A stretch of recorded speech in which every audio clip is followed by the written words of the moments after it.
If you grew up in the 2000s, you were probably very familiar with the group The Black Eyed Peas. If you don't know who they are a pop rap group, formerly just a hip hop group who is now making Latin music. And if you ask anybody what they think of new Black Eyed Peas music, if they even know that new Black Eyed Peas music exists, they will probably tell you that it is bad, that it is not good at all. And they will sometimes tell you that they are not good anymore, and that their older stuff was better. Now, growing up in the late 2000s, Black Eyed Peas were everywhere. I would hear them in the car, at the store, I would hear them in the Fair and Keep. And did I like them then? Yeah, I was a dumb kid, and I liked any music. But that had me thinking, were the Black Eyed Peas ever even good at all? So now I am here to find out. Before I even say anything though, remember music is subjective. These are all my opinions. If you want to get mad in the comments, do so with reason. But let's go back to 1998. There was no The Black Eyed Peas. There was just Black Eyed Peas. And instead of that super weird electronic sound that they are now known for, they were just a pretty standard boom bap hip hop group. In 1998, they dropped their debut, Behind the Front.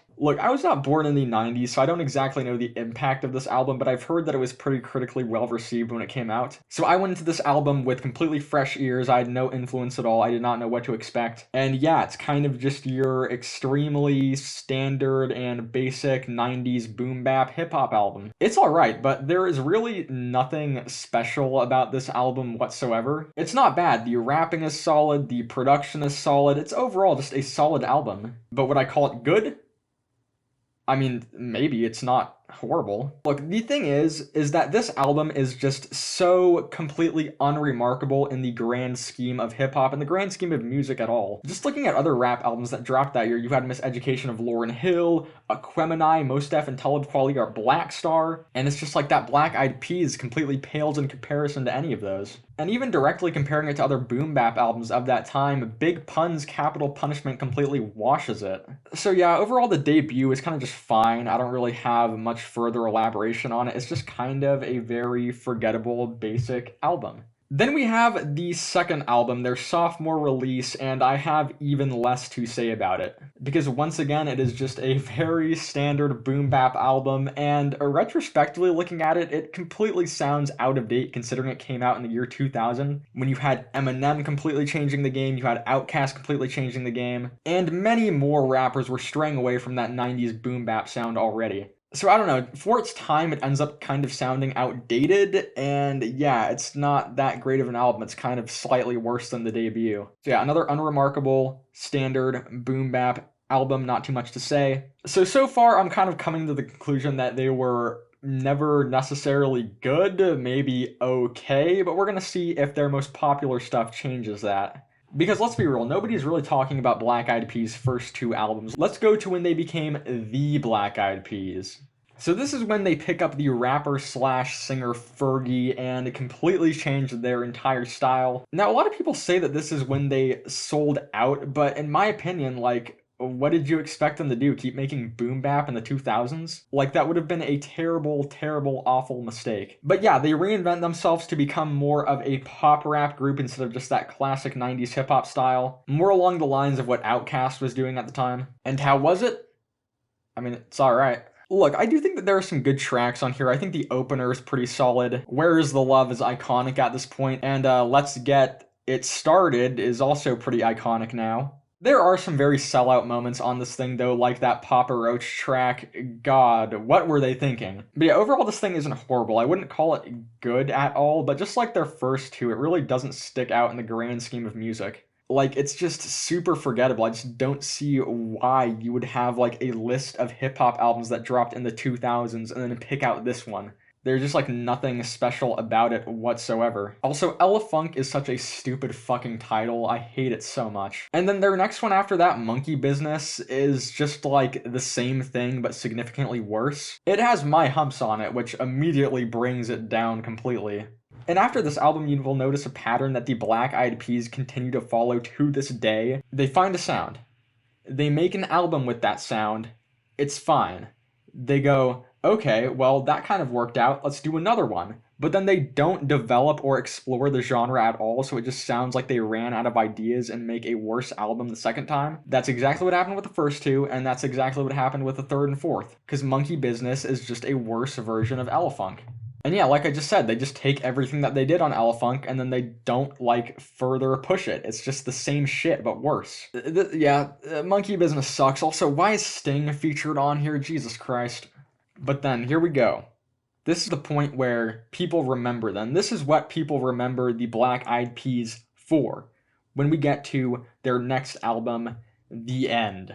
This would end up being their most commercially successful album. This thing was inescapable. And I loved it. I enjoyed the fuck out of this album as a young child. Listening to it now, though, this is seriously one of the worst albums of all time. And goddamn, it is so entertaining because of that. This album has like zero redeeming qualities about it nearly, and it is so entertaining because of that. I cannot stop listening to it. Like, it's just so genuinely baffling that I just can't get enough of it. The production on this thing is so terrible for its time that I don't understand how it was even possible to make this. Look, on the other albums, the production was kind of generic, but it wasn't bad. Here it is genuinely just trash. will.i.am decided to pick like the worst, most disgusting synth sounds ever and put all of them on here. The bass is weak, the drums are weak, the beats just suck. I haven't really talked about the members individually yet, so I'll take the time to do that right now.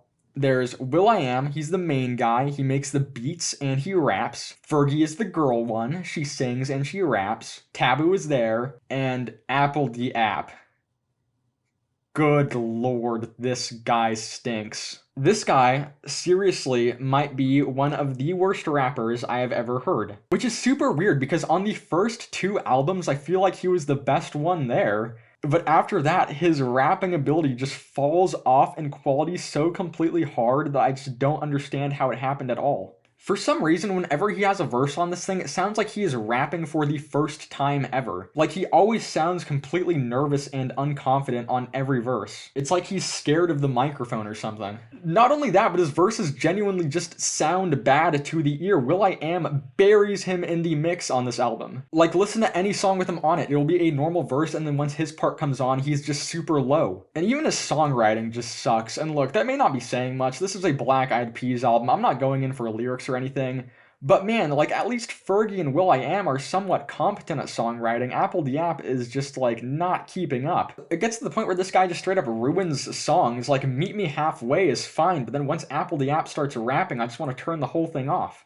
And I will use Meet Me Halfway to segue into talking about the next member, Fergie. Fergie might be one of, if not the most overrated singers of the 2000s. I do not get the hype around her whatsoever. I really don't even get the hype around 2000s pop. There is a lot of garbage in the 2000s in terms of pop. A lot of it was not very good. I think a lot of people have massive nostalgia bias because, man, listening to some of that shit, it's like, what were you guys thinking? And yeah, Fergie is not an exception to that. And personally, every time she sings, I feel like she is trying too hard. I just cannot stand how she has to add a vibrato to every single chorus. It just sounds so annoying at a certain point. It really just reminds me of one of those theater kids that just starts singing at any given opportunity to prove how good they sing when they just suck. And look, her voice isn't bad. She's not like the best singer ever, but it's not bad. But when she does it, she just seems like she's trying too hard to be good.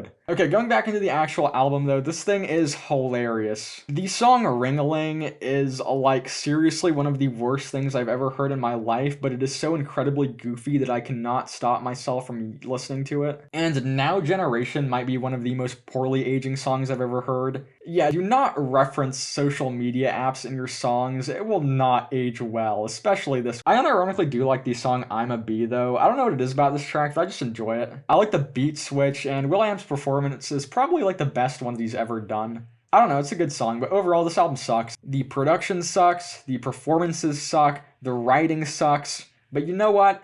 It's entertaining. After this album though, they dropped The Beginning, and take everything that I just said about the end and remove the part where I said that it was entertaining. The beginning is 46 minutes and 9 seconds of absolute torture, just can't get enough, and then another 4 minutes and 21 seconds of torture. This album is like seriously trash. It seriously has no redeeming qualities whatsoever. The autotune is also so abused here that everything just sounds completely robotic and lifeless. It really makes this project awful and unbearable to listen to. And unlike the end, there is not even anything I can find to laugh about this thing. It is just a seriously horrendous album.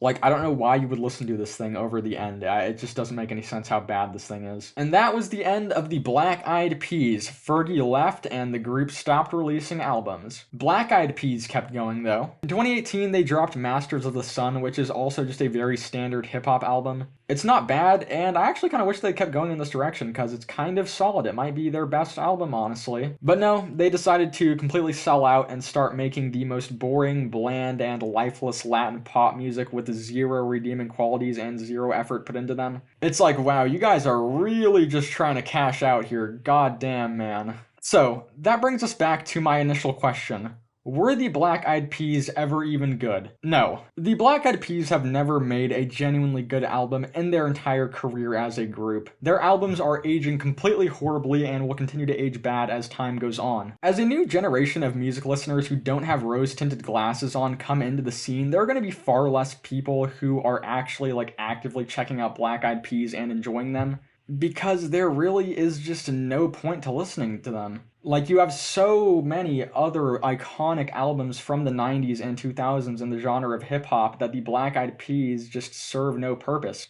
That's just my opinion, though. I'm sure a lot of you probably sat through this video with your arms crossed, looking angry at me. And that's fine, you can still listen to Black Eyed Peas, I don't really care, music is subjective. But yeah, I don't know, as time goes on, the Black Eyed Peas are just going to fall into obscurity. But yeah, that's going to do it for this video.